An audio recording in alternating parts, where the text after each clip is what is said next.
오늘 우리 부활주일 우리 함께 나눌 말씀은 함께 읽었던 요한복음 20장 24절에서 29절까지의 말씀을 가지고 예수님이 만난 사람들 오늘 43번째 시간인데요. 부활을 믿는 채 하지만 믿지 않는 자에게, 부활을 믿는 채 하지만 믿지 않는 자에게 라는 말씀의 제목으로 은혜를 누리고자 합니다. 오늘 부활주일인데요. 우리 좌우 계신 분들, 온라인 예배 드리신 분들 오늘 이렇게 서로 축복하며 인사합시다. 예수님 부활하셨습니다. 원래 이게 선교지에서는 이 부활주일날 인사하는 방법이 있어요. 예수님 부활하셨습니다 하잖아요. 그럼 어떻게 반응하냐면 진실로 부활하셨습니다 라고 이렇게 원래 반응을 하는 거래요. 자, 우리 그렇게 한번 서로 축복하며 인사할까요? 자, 시작. 예수님 부활하셨습니다. 진실로 부활하셨습니다. 할렐루야. 예. 여러분 나중에 결혼하셔서 자녀를 낳으시면 이 부활주일날 꼭 그렇게 우리 인사하시기 바랍니다. 오늘 온라인으로 예배 드리신 분들도 그 예배의 현장 가운데 부활의 주님이 함께 하실 줄 믿습니다. 우리가 성경을 읽을 때 우리 많은 기적들이 나오잖아요. 근데 수많은 그 기적들 중에서 이 성경을 여는 핵심적인 이 두 가지 기적이 있습니다. 그 키와 같은 거죠. 그래서 이 두 가지 기적을 믿으면 성경이 열리는 거예요. 그럼 키와 같은 그 두 가지 기적이 무엇인가? 이 구약 성경에서는 하나님이 세상을 말씀으로 창조하셨다는 거예요. 그리고 신약 성경에 나오는 그 기적은 뭐냐면 예수님이 죽은 자 가운데서 부활하셨다는 것입니다. 이 두 가지 기적이 성경을 여는 키예요. 여러분 이 두 가지 기적을 믿으면 성경에 나오는 이 이야기들 중에서, 기적들 중에서 못 믿을 게 없습니다. 하나님이 세상을 창조하셨는데, 예수님이 죽은 자 가운데서 부활하셨는데, 이거를 믿는데 어떻게 다른 구절, 다른 내용들이 믿기지 않을 수가 있겠습니까? 이 두 가지 이야기를 교회에 다닌 사람들 중에서 여러분 안 들어본 사람은 없을 거예요. 여기서 지금 예배 드리신 분들 중에서 하나님이 세상을 말씀으로 창조하셨다, 예수님이 죽은 자 가운데서 부활하셨다, 혹시 이거 처음 들으시는 분, 그분은 지금 선교지에서 살고 계신 거예요. 이미 다 들어보셨을 거예요. 그리고 예수님을 안 믿는 분들 중에서도 이 얘기는 이미 많이들 들어보셨을 거예요. 근데 중요한 거는 들어봤냐 안 들어봤냐가 아니라 정말 이것을 믿냐 안 믿냐, 여러분 이게 중요하다는 거예요. 여러분 이 두 가지 기적을 믿으면 우리의 삶이 달라질 수밖에 없습니다. 이 두 가지 기적을 믿지 아니하니까, 알기는 아는데 많이는 들어봤는데 내가 믿음으로 반응하지 아니하니 우리 삶 가운데 말씀으로 인한 변화가 따라오지가 않는다는 것입니다. 여러분 하나님이 세상을 창조하셨다. 그런데 창조하신 그분을 우리가 아버지라 부르잖아요. 그렇다면 우리의 인생 가운데서 가장 든든한 지원자가 나의 아버지가 되어주시는 거예요. 그런데 거기 부활까지 믿는다. 여러분 결국 세상에 살아가는 많은 사람들, 이 전부들이 가장 무서워하는 게 뭐겠습니까? 우리 인생의 끝에 죽음이 있다는 거잖아요. 이 죽음의 문제를 그런데 우리 예수님께서 해결해 놓으신 거예요. 이젠 죽어도 우리의 삶 가운데 끝이 아닌 겁니다. 예수님 믿는 사람들은 죽음 이후에 더 좋은 곳으로 가는 거예요. 주님이 품 안에 안기는 거예요. 그래서 우리가 이 세상을 살아가는 동안에 오는 고난 어려움이 있습니다. 내가 의도치 않았지만, 나는 그렇게 그것을 원하지 않았지만 열심히 주님 앞에서 성실히 살아감에도 불구하고 이 방해들, 어려움들이, 고난들이 있잖아요. 그런데 부활을 믿는 자들은 힘들어도 이것을 이겨낼 수 있는 힘이 공급된다는 것입니다. 왜? 우리의 인생 가정, 우리의 인생 끝을 부활하신 예수님께서 붙잡고 계시기 때문에. 여러분 그래서 이것을 믿는 믿음이 우리에게 너무 중요한 거예요. 그런데 실상 우리의 진짜 모습이 어떠한가? 우리의 모습이 아니라 그냥 제 모습만 봐도, 저도 이 얘기를 얼마나 많이 들었고 얼마나 많이 전했겠습니까? 근데 중요한 거, 정말 이상한 목사가 하나님이 창조주가 되시고 예수님이 부활하셨다는 것을 진짜 믿고 있는가?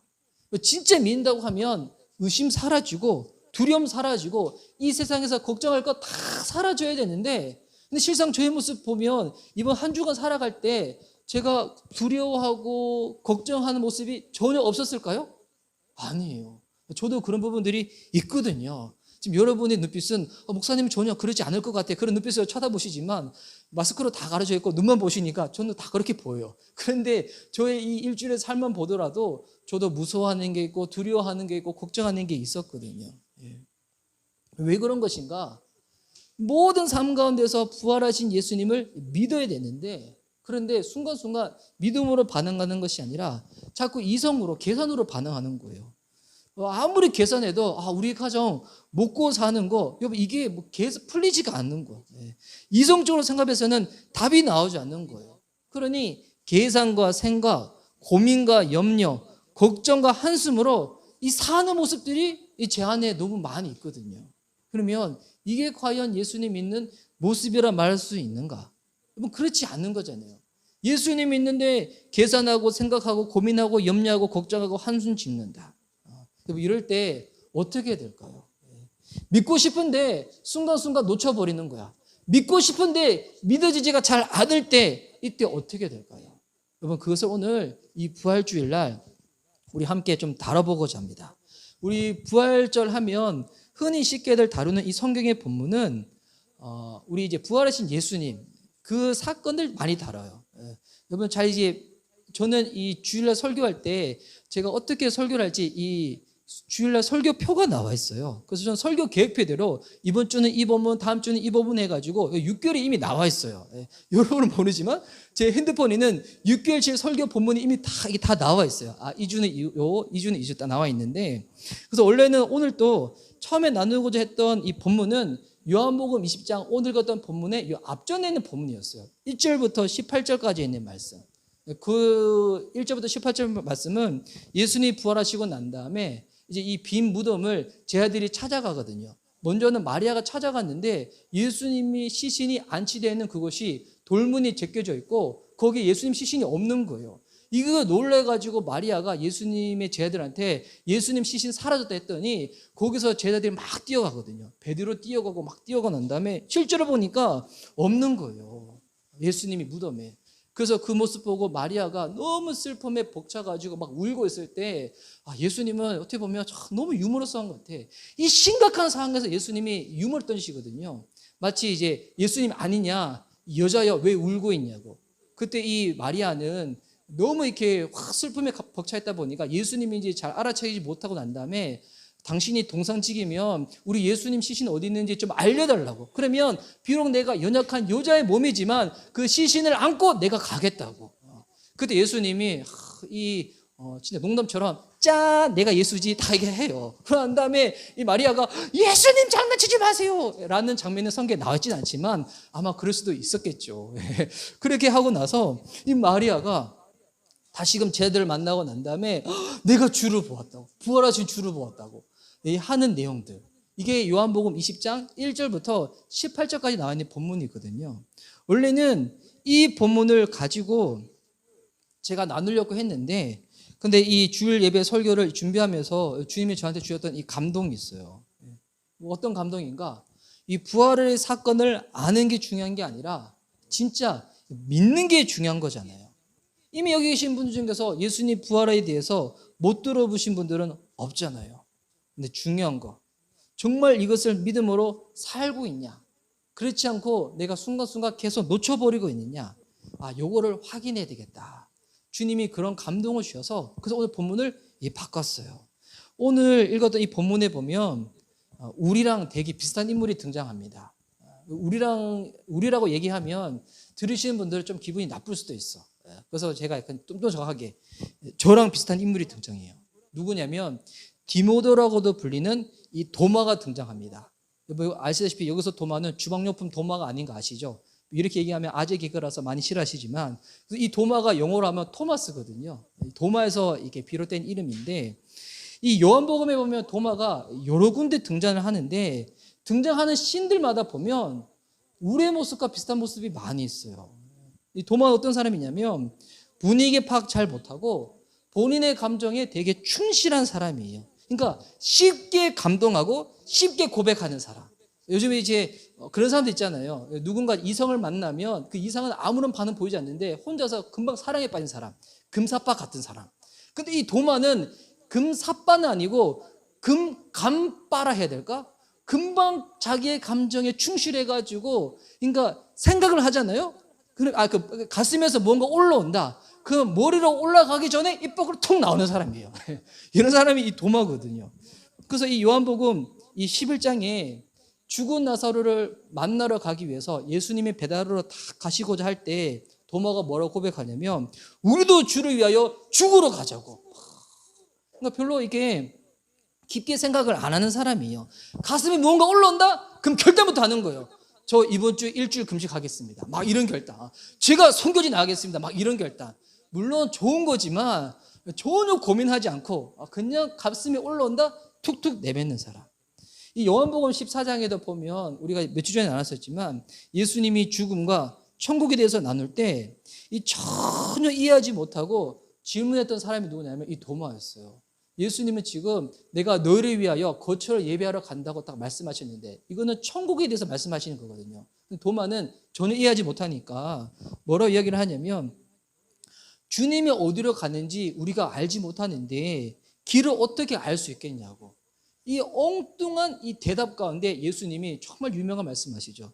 내가 곧 길이요 진리요 생명이니. 이 말씀이 도마에 전혀 이해하지 못하는 그 불이해로 말미암아서 딱 나오는 거거든요. 그러니까 도마는 예수님과 함께 있더라도 예수님의 말씀의 요지에 대해서 전혀 파악을 못하는 사람이에요. 또 무엇보다 이 도마는 어떤 사람이냐면 결정적인 순간에 자리에 없는 사람이에요. 지각을 해서 그런지 기분이 내키지 않아서 그런지 결정적인 순간이 딱 없는 사람이에요. 진짜 안타까운 케이스죠. 평소에는 되게 꾸준한 것 같은데 결정적인 순간 있잖아요. 막 하나님 은혜를 막 부어주시고 막 뒤집어지고 하는 그런 결정적인 순간에는 자리에 이탈한 사람. 이 안식구 첫날 새벽에 예수님께서 부활하시고 난 다음에 그날 저녁 예수님이 두려움에 떨고 있는 이 제자들의 집에 찾아가거든요. 이 제자들이 유대인들이 무서워서 두려워 떨고 있는 거예요. 그래서 예수님이 그들을 만나자마자 평강 있을지어다 말씀하시고 성령을 받으라 딱 말씀을 하시는데, 근데 중요한 거, 그 시간에 누가 없나? 도마는 없었다는 거예요. 여러분, 그래서 이거 보면 신앙생활에 있어서 정말 중요한 거, 꾸준함이 중요해요. 이 결정적인 순간, 예수님 부활해서 처음으로 제 앞에 등극하셨는데 그 시간에 이 도마는 무슨 이유인지 모르겠는데 이게 없었다는 거예요. 그리고 난 다음에 그 사건이 지나고 나서, 그러니까 부활하시고 나서 새벽에 부활하시고 그리고 저녁에 쟤들 만났는데 도마 없어고 난 다음에 그래서 이어지는 내용이 오늘 읽었던 이 본문입니다. 여러분 24절 말씀 보십시오. 12 제자 중에 하나로서 디도모라 불리는 도마는 예수께서 오셨을 때 함께 있지 아니한지라.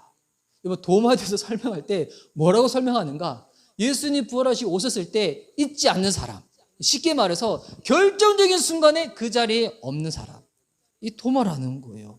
심지어 이 도마는 예수님의 제자인데도 불구하고 그 자리에 없었다는 거예요. 그래서 다른 이 제자들은 부활하신 예수님을 만나고 나서 얼마나 놀랐겠습니까? 이 얘기를 막 전해요. 25절 말씀 보세요. 다른 제자들이 그에게 이르되 우리가 주를 보았노라 하니, 부활하신 예수님 만났으니까 얼마나 이게 놀라고 벅차겠어요. 우리 부활하신 예수님 봤다고, 예수님 죽으신 것이 아니라 부활하셨다고 막 전했는데, 도마는 뭐라고 했냐면 내가 그의 손에 못자국을 보며 내 손가락을 그 못자국에 넣으며 내 손을 그 옆구리에 넣어보지 않고는 믿지 아니하겠노라 하니라. 그러니까 여러분 도마가 어떤 사람인지 다 금방 나오죠. 여러분 만약에 이 결정적인 순간에 딱 빠졌다, 다른 사람 같은 경우라면 어떻게 얘기하겠어요? 너무 안타깝다. 내가 그때 빠져서 어떻게 하지? 아니면 너무 죄송해요. 제가 그때 늦잠 자다가 일하지 못했어요. 몸이 너무 안 좋아서 못 나왔어요. 막 이렇게 얘기할 거잖아요. 도마는 그러지 않아요. 왜냐하면 내가 예수님 그 목자국이나 손을 보지 않고 내가 손가락으로 옆구리를 넣어보지 않고, 옆구리에 손가락을 못 털어요. 예수님 부활하신 다음에 간지러워가지고 이러지 마, 이럴 수도 있잖아요. 그런데 내가 이거 확인하기 전에는, 나는 보고 겸하기 전에는 믿지 않겠다는 거예요. 도마가 어떤 사람인지 파악이 되죠. 감정에 충동적이고 분위기 파악 잘 하지 못하고 중요한 순간에 게을러서 그런지 아니면 회의와 낙심에 인해 가지고 널브러져서 그런지 빠져버리는 사람. 이 사람이 도마라는 거예요. 주변에, 그래서 이 도마는 주변에 그 당사자가 없으니까, 예수님이 없잖아요. 없으니까 쉽게 막 이야기를 해요. 내가 그 부활하신 예수님 직접 보기 전에는 나 안 믿을 거라고. 우리가 믿음이 없을 때, 이 낙담에 빠졌을 때 이 입술을 잘 통제를 못해가지고 이런저런 얘기 많이 내뱉지 않습니까?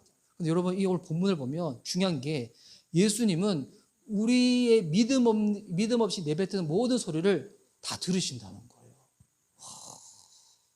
이거 되게 무섭기도 하고 되게 감사하기도 한 부분인데, 그래서 우리가 믿음 없을 때 여러분 이 입술을 정말 잘 이렇게 컨트롤해야 되는데, 오늘 이 본문에 보면 이 주님이 도마를 케이스 삼아가지고 이 제자들에게 믿음이 과연 무엇인지에 대해서 알려주시는 장면이 오늘 이 내용이에요. 요한복음 20장은 실제적으로 요한복음은 21장까지 있지만 실제적으로는 요한복음 20장에서 사건이 다 종결이 돼요. 그리고 요한복음 마지막 21장은 중요한 내용이지만 이 에필로그와 같은 그런 사건들이거든요. 20장에서 이제 예수님이 제자들과 함께하는 그 모든 사건이 종결되기 전에 지금 가장 중요한 것을 딱 짚어주시는 거예요. 그건 뭐냐면 바로 믿음에 대해서 짚어주시는 거예요. 믿음에 대해서. 예수님이 함께하심에도 불구하고 그분을 믿지 아니하면 아무것도 아니라는 거예요. 그 믿음이 중요하기 때문에 믿음을 딱 짚어주시는데, 오늘 26절 말씀 보십시오.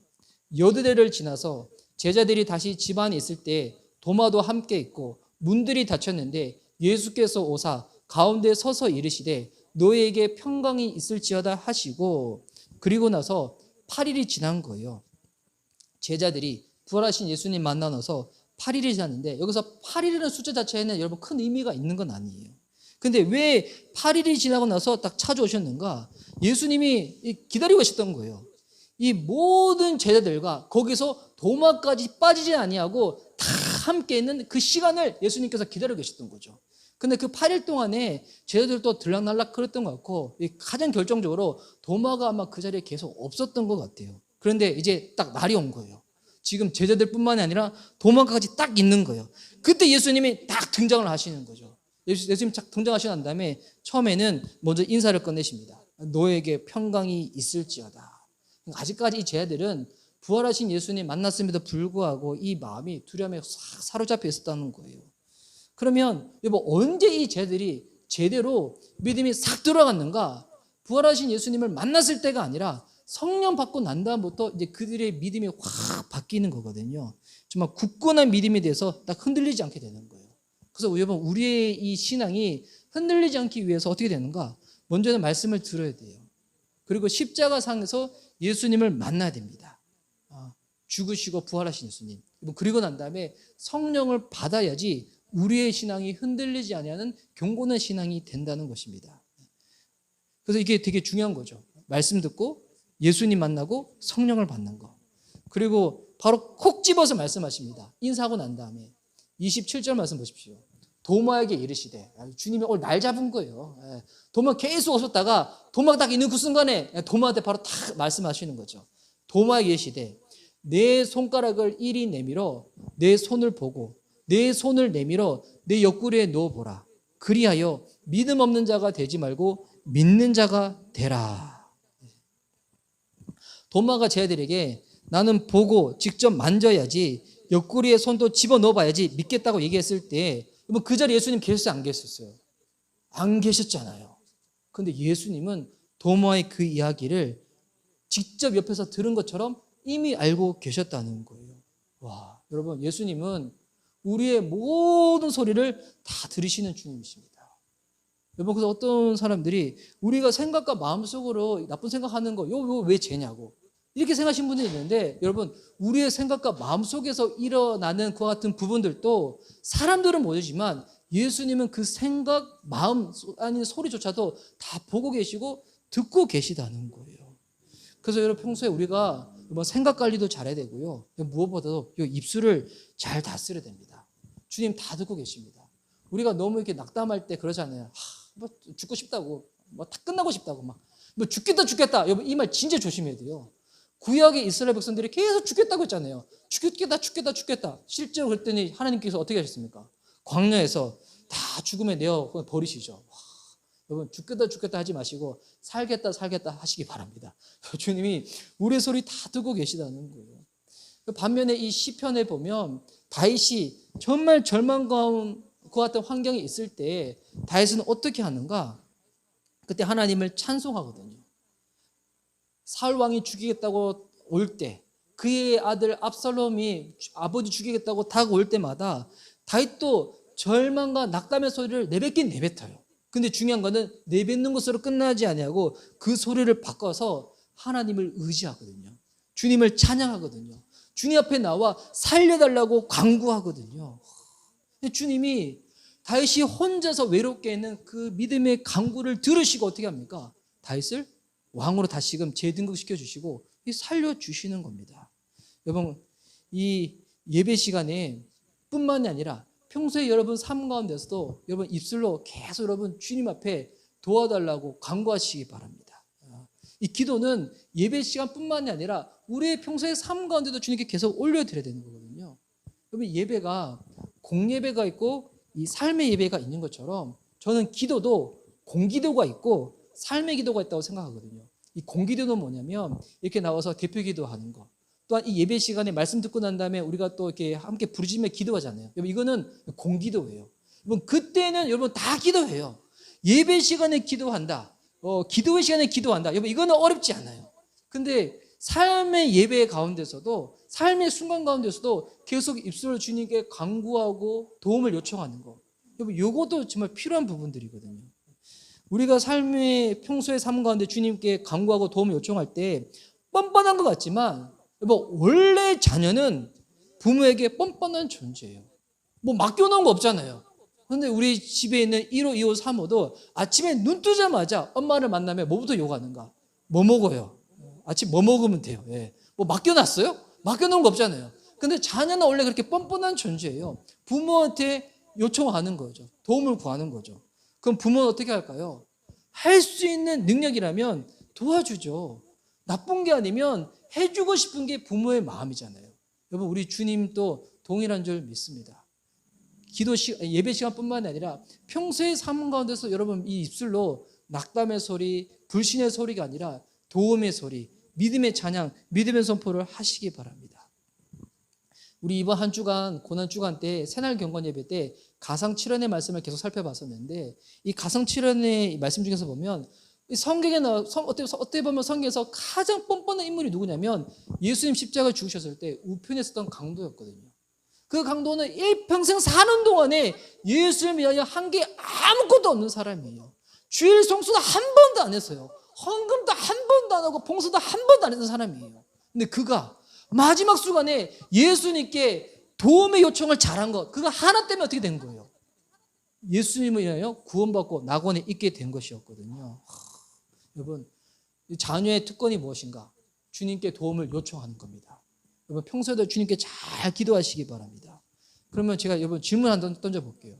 그러면 이 공기도가 있고 삶의 기도가 있을 때 공기도가 중요할까요? 삶의 기도가 중요할까요?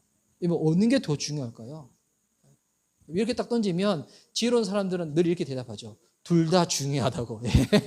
둘 다 중요하네. 그렇죠. 공기도가 중요하다고 하면 그럼 이에 대해서 또 반박이 올 것 같고, 삶의 기도가 중요하다고 하면 그러면 예배 시간에 기도하지 말라는 거 이렇게 할 수도 있고. 이 두 가지는 상호 보완적인 거예요. 정말 간절한데 어떻게 예배 시간에 기도를 안 할 수가 있어요. 평소에 기도하는 사람들도 이 영적인 분위기가 있거든요. 예수님의 제자들이 예수님 부활하시고 승천하시고 난 다음에 120명의 사람들이 마가다락방에 딱 모였을 때 저는 그 120명 모든 사람들이 다 충분했다고 생각하지 않습니다. 기도에 열정적이라고 생각하지 않아요. 그랬던 사람들도 있고 그랬지 않는 사람들도 있을 거예요.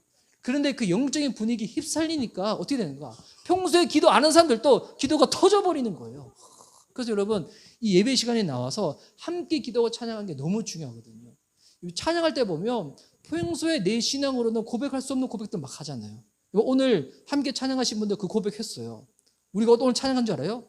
주의 죽으심과 함께 죽고 주의 살림심과 함께 산다고. 여러분 이 의미가 뭔지 아세요?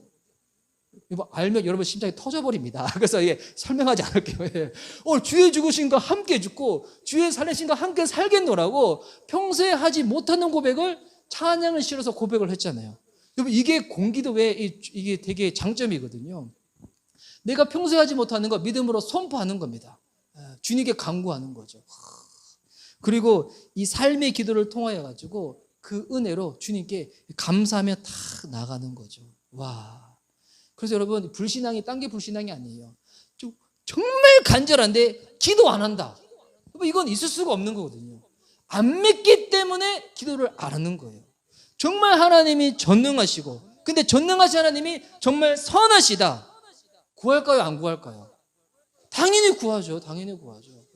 우리 미션 리바이벌 교회 우리 지체님들의 다 공통의 기도 제목이 있잖아요. 대학생들은 학진배라고 하죠. 학업, 진로, 배우자. 여기서 이제 학원 빼고 이 진배는 다 있잖아요. 진로와 배우자. 진로와 배우자는 결혼하신 분들 빼고는 다 기도하시는 거잖아요. 여러분 배우자를 위해서 기도하시기 바랍니다. 전 이미 남자친구가 있는데요. 여러분 기도하면 남자친구 바뀝니다. 할렐루야. 사람이 바뀌는 게 아니라 그 사람의 성품과 신앙이 더 좋아진다는 거예요. 놀라셨죠? 갑자기 사람 교체될 것 같았죠? 그게 아니라 우리 남편이 바뀌고 우리 아내가 바뀌고 우리 아이가 달라져서는 EBS 프로그램에 있는 것이 아니라 기도할 때 여러분 우리의 삶이 우리의 주변이 바뀌게 된다는 거예요. 그래서 오늘 예수님께서 이 도마에게 이 말씀을 하시고 난 다음에 도마가 그럼 실제적으로 그 손가락으로 예수님 손목 집어넣어보고 옆구리 집어넣어 봤을까요? 저는 그러지 않았을 거라고 생각해요. 근데 그 순간 이 도마는 그 짧은 순간에 뉘우치는 거죠. 내가 믿음이 없었구나. 그런 다음에 예수님 향하여 이렇게 고백합니다. 28절에 도마가 대답하여 이르되 나의 주님이시요 나의 하나님이시니이다. 그리고 예수님이 이 도마를 비롯해서 남아있는 제들에게 믿음에 대해서 확 정리를 해줘요. 29절 말씀인데요. 29절 말씀은 우리 함께 믿음을 한번 고백하도록 하겠습니다. 자, 시작.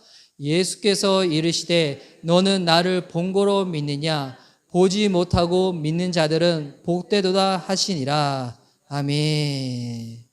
본고로 믿느냐? 보지 못하고 믿는 것이 복되다. 여러분 계속 보고 믿겠다고 하는 것은 오늘 주님이 뭐라고 정의하시냐면 그거는 믿음이 아니라는 거예요. 참 믿음은 보지 못했지만 믿는 게 믿음이라는 거예요. 여러분 계속 나는 보고 나는 봐야지만 믿겠다. 여러분 이거는 믿음이 아니라 정확히 뭐라고 얘기하냐면 여러분 이거는 확인하는 거예요. 믿음은 보지 않았지만 그 대상을 신뢰하기 때문에 그 대상이 한 이야기, 약속을 믿는 거거든요. 근데 그렇지 않고 나는 이거를 봐야지, 경험해야지, 그러는 동안 믿겠다. 여러분, 이건 믿음이 아니에요. 이건 여러분 확인이라는 거예요. 오늘 제가 이 부활주일이라서 여러분을 위해서 제가 오늘 준비한 게 있어요. 제가 오늘 가슴팍에 이거 가지고 왔거든요. 여러분, 제가 뭘 준비했는지 여러분 잘 모르시겠지만 제가 진짜 이 안에 무엇을 준비했는지 여러분 믿으시나요? 믿으시나요? 아직 보지 않았지만 제가 뭐를 여러분에서 준비했는데 여러분 믿으시나요? 봐야지만 믿으시나요? 믿음이 적은 분들을 위해서 제가 오늘 준비한 것을 보여드리겠습니다. 짠. 여러분 향한 저의 마음 사랑, 할렐루야. 또 송희 사모님도 사랑하고 우리 가족도 사랑합니다. 할렐루야. 여러분 그래서 이 주님의 말씀 앞에서는 우리는 두 가지 선택이 딱 놓여져 있는 거예요. 부족하세요? 좀 더 남발할까요? 그럼 이거? 자, 주님 말씀 앞에서는 두 가지 선택이 딱 놓여지는 거예요. 보지 않고 믿을 것인가? 아니면 나는 봐야지만 계속 믿겠다고 확인할 것인가? 여러분, 그래서 믿음은 그래서 선택이에요. 평생 확인만 할 테다. 뭐 이런 사람들은 교회를 다녀도 확인만 하겠다는 사람들은 이 믿음이 생기지 않아요. 이 검사와 수사관 같은 그런 사람들이거든요. 신앙생활을 하더라도 무언가 다 봐야지, 확인해야지, 해야지만 믿겠다는 사람.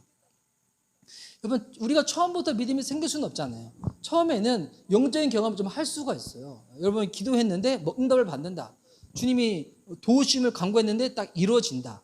그러면 첫 번째는 그런 부분을 확인하고 난 다음에 여러분, 우리가 일생을 살다 보면 그런 비슷한 환경들이 또 주어질 때가 있어요. 뭐 그때는 어떻게 되겠습니까? 또 확인해야지만 믿겠습니까? 뭐 그때는 주님 말씀하시면 내가 아직 경험하지 않았지만 믿음으로 반응하는 게 진짜 참된 믿음이라는 것입니다. 비슷한 상황에서도 계속 반복적으로 의심하고 확인하는 거, 여러분 그게 믿음이 아니라 예전에 경험했으니까 이제는 주님 앞에 나올 때 내가 아직 경험하지 않더라도 하나님은 선하시고 또 그런 영적인 경험을 내가 기억함으로 말미암아서 내가 신뢰하며 탁 믿음으로 나가는 거죠. 그래서 여러분 이 믿음의 동요가 뭐냐면 신뢰예요. 신뢰.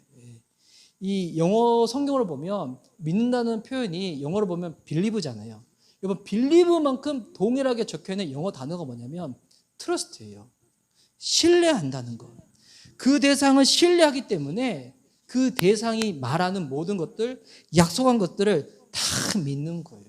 이 부활을 자꾸 이야기하면 이걸 자꾸 변증적으로 따지시는 분들이 있어요. 뭐 역사적인 고증이나 여러 가지 자료들을 통해 가지고 뭐 그런 게 필요 없다는 건 아닌데, 그런데 그것을 통해 가지고 이미 충분히 확인되어졌음에도 불구하고 어떤 분들은 평생 변증만 하려고 하시는 분들이 있어요. 여러분 변증은 목적 자체가 따지는 게 목적이 아니에요. 믿음이 생기는 게 목적이라는 것입니다. 여러분 이 사람의 관계도 마찬가지 않겠습니까? 이 관계 가운데 신뢰가 없을 때 어떻게 되나요? 계속 그 사람이 무언가 얘기하더라도 의심하게 되고 확인하게 되는 거잖아요. 여러분 그러면 뭐가 안 생기냐면 충성이 생기지 않아요. 이 남자는 뭐 자매님들도 마찬가지겠지만 내가 신뢰할 수 있는 사람이다. 여러분 그다음부터 충성을 해요. 신뢰만 되잖아요. 여러분 그다음부터는 물불 가리지 않습니다. 그냥 내 생명까지도 확 내어바뀌어요. 이게 되게 이렇게 형제님들의 특징이거든요. 물론 자매님들도 동일하겠죠. 근데 신뢰할 수 있으니까 충성이 다 나오는 거예요. 여러분 그래서 어떤 배우자를 만나야 되는가? 제가 이제 예전에는 그랬어요. 이거 이제 우리 계속 예배 드릴 때마다 이게 불규칙적이지만 계속 제가 착착한씩 올려드릴 건데, 예전에는 제가 대화가 통하는 사람 만나야 된다고. 뭐 이렇게 한 집에서 같이 사는데 대화가 통하지 않으면 얼마나 답답하겠어요. 주님이 우리를 관계적인 존재로 만들기 때문에 대화가 통한다는 게 너무 기쁨이거든요. 근데 대화가 통한 사람에서 하나가 더 추가됩니다. 무엇이 추가되는가? 여러분이 신뢰할 수 있는 사람을 딱 만나야 돼요. 근데 결혼은 치조받는 게 아니잖아요. 피곤이 돼가지고 막 수사받는 게 결혼이 아니잖아요. 여러분 믿어주는 겁니다. 다시 말해서 신뢰해 주는 거예요. 그 사람을 신뢰할 수 있기 때문에 그 사람과 함께 사는 거죠. 그런데 여러분 우리는 사람이니까 매번 모든 것이 완전할 수 없잖아요. 뭐 그럴 때 이제 어떻게 될까요? 이 사랑으로 다 덮어주는 겁니다. 이게 하나님 섬기는 것과 비슷하거든요. 하나님을 신뢰하고 하나님의 말씀을 믿고 하나님을 사랑하는 거. 이게 여러분 연애 결혼도 딱 동일해요. 그 대상과 대화가 통하고 그 대상을 신뢰할 수 있고 혹여나 연약한 부족한 부분들은 그 대상을 사랑하기 때문에 다 덮어줄 수 있는 거예요.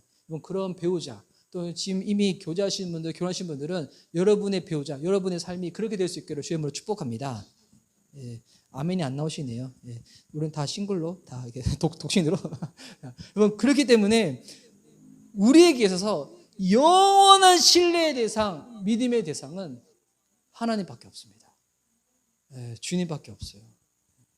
우리가 실상 하나님 말고 우리가 이 세상 살아가는 동안에 신뢰하는 게 되게 많아요. 주님은 잘 신뢰하지 못하는데 세상 가운데서 신뢰하는 게 되게 많거든요. 사람들마다 그런 부분이 좀 다르죠. 관계일 수도 있고 물질일 수도 있고 어떤 명예일 수도 있겠는데 우상 숭배가 다른 게 우상 숭배가 아니에요. 나를 믿고 환경을 믿고 하나님은 개념적으로 아는 거. 이게 우상 숭배예요. 하나님은 신뢰하지 아니하고 다른 것을 신뢰하는 게 우상 숭배가 되어가지고 주님과의 관계가 확 더 멀어지는 거거든요. 여러분 이게 세상 흘러가는 곳에서 가지고 무관심하고 무지하고 거부하라는 게 아니에요. 여러분 이 성경을 보면 흘러가는 세상을 우리가 어떻게 대응해야 될지 그 방법을 알려줘요. 그래서 여러분 성경은 진리인데 교리와 신학을 진리라고 이야기하지는 않거든요. 왜냐하면 여러분 교리와 신학도 유행이 있습니다. 왜냐하면 세상은 바뀌기 때문에 유행 따라 달라지기 때문에 그 세상에 대응하기 위해 가지고 교리도 바뀌고 신학도 바뀌는 거거든요. 그래서 이 목회자들은 신학교 가서 꼭 공부도 해야 되지만 신학교 졸업하고 난 다음에도 계속 공부해야 돼요. 왜냐하면 지금 세대를 잘 읽고 어떻게 이것을 파악할지 이것을 신학적으로 잘 준비해가지고 성도님한테 잘 알려줘야지 이번 세상 가운데서 도태되지 아니하고 함께 그것을 개혁하며 변화시키며 나아갈 수 있는데 이번 이 작업을 더디게 하잖아요. 뭐 어떻게 되는지 알아요? 세상에 있는 것들은 다 속되다고 이야기해요. 이 되게 나쁜 거거든요. 그래서 저는 저희 SNS는 보면 완전 짬뽕이에요. 어떨 땐 보면 자전거 타는 거 올라가 있고 먹는 거 올라가 있고 근데 어떨 때 갑자기 기도 제목 올라가 있고 예배하는 거 올라가 있고 이때 보면서 제가 질문 하나 던질게요. 뭐 어떤 게 속된 것이고 어떤 게 성스러운 걸까요? 거기서 기도 제목 올라가 있고 예배하는 것은 성스러운 것이고 자전거 타고 수영하는 것은 속된 것일까요? 이렇게 하면 이거는 세상을 여러분 제대로 파악하지 못한 거예요. 제대로 읽지 못한 거예요. 이게 그러니까 이 교회에서 성도님들을 우매하게 만들 때 제일 쉬운 방법이 뭐냐면 세상에 있던 것들은 다 나쁜 거다. 기도해, 기도만 하라. 말씀만 봐라. 물론 기도하고 말씀 봐야 되지만 그것만 하라는 것은 되게 나쁜 거거든요. 찰스 스퍼전 목사님은 이 목회자한테 뭐라고 얘기했는가? 한 손에는 성경, 한 손에는 신문을 가지라고. 지금으로 따지면 어떻게 될까요? 한 손에는 성경, 한 손에는 세상이 어떻게 돌아가는지 그걸 보고 읽을 줄 알아야죠. 왜? 세상 그렇게 다 흘러가거든요. 다 흘러가는 거. 흘러가는 세상 가운데서 성경을 통해서 믿는 자들이 어떻게 이 세상 가운데서 대응해야 될지 그 방법을 알려주는 게 뭐냐면 이번 신학이거든요. 그래서 저도 계속 공부하겠습니다. 계속 공부해서 이 세상 가운데서 저와 여러분 이 지혜롭게 대응하고 승리하고 이겨낼 수 있도록. 부활을 믿지 않는 사람들이 있습니다. 부활에 대해서 많이 들었음에도 불구하고 교회를 다닌 횟수만큼 우리는 부활절 예배를 드렸잖아요. 근데 저는 가끔씩 어떤 성도님 중에서는 성탄절과 부활절 예배 안 드리시는 분들이 있어요. 그러면 이거는 그냥 제 생각인데 성탄절 부활절 예배 안 드리면 뭐 다른 뭐 언제 예배 드리냐 이런 생각이 있는데 부활절 성탄절 예배 안 드리는데 근데 본인 예수 믿고 구원받아 천국 간대요. 물론 예수 믿고 천국 가는 건 맞는데 진짜 그 구원에 감격했으면 어떻게 부활과 성탄의 이 의미를 알매도 불구하고 그날 예배를 안 드릴 수 있는가? 그 생각이 드는데 여러분 예수님이 죽은 자들 가운데서 살아나셨습니다. 여러분 이 말이 안 믿어진다. 예수님의 부활을 들었지만 실제적으로 나는 그렇게 살지 못하고 있다. 오늘 우리의 마음을 이렇게 한번 바꿔보십시오. 내가 주님을 신뢰하겠다고. 내가 주님을 전적으로 신뢰하겠다고. 우리가 과거로 돌아가서 오늘 이 사건 현장으로 갈 수가 없잖아요. 그런데 여러분 우리 주님은 선하신 주님이십니다. 전능하신 하나님이십니다. 예수님께서 십자가에서 왜 죽으셨습니까? 우리가 아직 죄인 되었을 때 우리를 향한 하나님의 사랑을 확정시켜 주시고자 부활하셨잖아요. 그러면 이 사랑이 진짜라는 거예요. 오늘 예수님이 진리임을 확인시켜 주시고자 예수님이 사망의 권세를 깨뜨리시고 부활을 하셨다는 겁니다. 이것을 믿으면 우리의 생각은 쉽게 이 결론으로 도달하게 되어 있습니다. 어떤 결론인가? 죽음이 저와 여러분의 인생의 끝이 아니라는 거예요. 우리는 영혼을 믿습니다. 영생이 있음을 믿습니다. 우리는 영혼을 추구하는 자들이라는 거예요. 동일하게 세상 살아가지만 우리의 세계관, 가치관, 행동 양식이 부활을 믿는 믿음으로 말미암아서 바뀌어지는 거예요. 예수님 믿으면서 되게 어렵게 예수님 믿으신 분들이 있어요. 어떤 분이냐면 본인 스스로 노력해서 세계관, 가치관을 막 바꾸려고 하신 분들이 있어요. 본인의 삶의 모양을 자꾸 바꾸려고 노력하신 분들이 있어요. 이거 바꾸려고 해서 바꿔지나요? 아니죠. 부활을 믿으면 부활을 믿는 믿음으로 말미암아서 주님께서 우리의 가치관, 세계관, 행동 양식을 주님이 바꾸어 주신다는 거예요. 영생을 소유한 자로. 그래서 이 세상을 어떻게 살아가야 될지 주님이 또한 그것을 우리들 가운데 순간순간마다 깨닫게 해주신다는 것입니다. 오늘 이 부활주일날 주님께서 우리에게 허락하시는 그 은혜, 주님께서 우리에게 허락하시는 그 뜻을 알아갈 수 있는 저와 여러분 됐으면 좋겠습니다. 저도 이 주중에 이 부활주일 말씀을 준비하면서 깨달음이 왔어요. 어떤 깨달음이 왔냐면, 또 제 아내의 이 나눔을 통해서도 더 많이 그런 부분들을 확인했는데, 예수님을 믿음에도 불구하고 하나님이 바라보시는 저로 바라보지 아니하고 자꾸 예전에 들었던 이야기로 저를 왜곡되게 바라보는 저를 봤었거든요. 그러니까 어떤 생각이 드냐면, 자꾸 이게 궁색한 모습으로 저를 가두려고 하는 거예요. 개척교회 목사는 이래야 돼라는 성경에도 없는 하여튼 그런 세상의 엉뚱한 이야기를 가지고 자꾸 저를 이렇게 가두려고 하고 궁핍하게 만들고 약간 하여튼 되게 쪼잔하게 만드는 그런 모습을 제가 발견했어요. 여러분, 개척교회 목사가 어떻게 보면 정말 이게 행복한 거거든요. 왜 행복한지 알아요? 제가 주중에 들었어요. 오늘 개척한 교회 목사님의 고백을. 언제 개척을 해야 되는가? 여러분, 언제 교회를 개척해야 되는지 알아요? 예수님으로 인해서 진짜 행복을 누렸을 때. 세상에서 즐겁고 행복한 거 많이 있지만 그거와 비교하지 못하게 예수님을 인해 가지고 행복하다, 이 만족감으로 충분할 때 그때 뭐 하는 것인가? 교회를 개척하는 거예요. 그리고 개척하고 난 다음에는 뒤를 돌아보지 않는 겁니다. 예수님에 의해서 행복하기 때문에. 여러분, 한번 스스로에게 물어보시기 바랍니다. 여러분은 예수님으로 인해서 행복하십니까? 그리고 더 나아가서 세상 그 어떤 사람들보다도 어떤 것보다도 예수님이 가장 행복하십니까? 여러분, 이것이 예수님이 베드로에게 물어봤던 질문이에요. 베드로야, 네가 이 사람들보다도 나를 사랑하냐고. 이거를 지금으로 얘기하면 더 쉽게 이렇게 얘기할 수 있는 거예요. 여러분, 예수님 때문에 가장 행복하시냐고요. 예수님 때문에 가장 만족하시냐고요. 그런데 저는 자꾸 예전에 저의 이 과거의 모습에, 세상의 모습에 저를 자꾸 가두려고 하는 그 모습을 발견했거든요. 그래 마음 불편하고 뭔가 이게 어색하고. 우리 예수님은 생명의 하나님이시고 풍성한 주님이시잖아요. 오늘 읽었던 이 본문 이제 다음에 이 요한복음의 마지막 딱 정리가 나와 있거든요. 정리 뭐냐면, 오직 이것을 기록하면, 이 요한복음 20장 31절의 말씀인데 제가 한번 읽어드릴게요.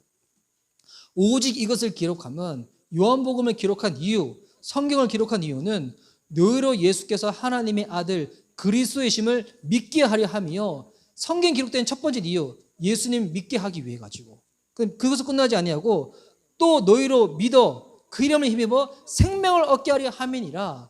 예수님 믿고 난 다음에 주님께서 우리에게 허락하시는 것은 빈약하고 부족하고 나약하고 이런 게 아니에요. 건강하고요, 풍성하고요, 넘치는 거고요. 막 생명량이 막 그 회 먹을 때 화로 잡으면 콱콱콱 뛰잖아요. 뭐 그것처럼 우리 안에 막 생기가 넘치는 거. 이게 예수님 믿는 기쁨이고 행복이거든요. 이것을 우리에게 허락하기 위해서 주님께서 어떻게 하시는가? 믿음을 요구하시는 거예요. 믿으면 이 모든 것들을 우리가 누리게 된다는 것입니다. 저는 이 부활주일날 저부터도 다 결단하려고요. 앞으로 저의 사역과 삶이 어떤 모양이든 우리 하나님 풍성하신 하나님이시다, 부유하신 하나님이시다, 생명의 하나님이다. 그 하나님을 내가 아버지로 모시고 있고 우리 주님이 죽음을 깨뜨리시고 살아나셨는데 스스로 옹졸하고 궁색하게 살지 말자. 이 풍성한 생명을 누리자. 오늘 이 부활주일날 다른 것을 결단하는 것이 아니라 오늘 그 주님 앞에 여러분 다시금 믿음을 점검하시고 믿음으로 주님 앞에 나아갈 수 있는 저와 여러분 됐으면 좋겠습니다. 주님이 은혜를 허락해 주십니다. 풍성한 생명 가운데 믿음으로 이겨내시고 죽음까지도 깨뜨리신 예수님, 그 예수님이 저와 여러분 삶 가운데 성령님으로 함께 하십니다. 그분 부여잡고 승리하는 저와 여러분 될 수 있기를 예수님의 이름으로 축복합니다. 아멘.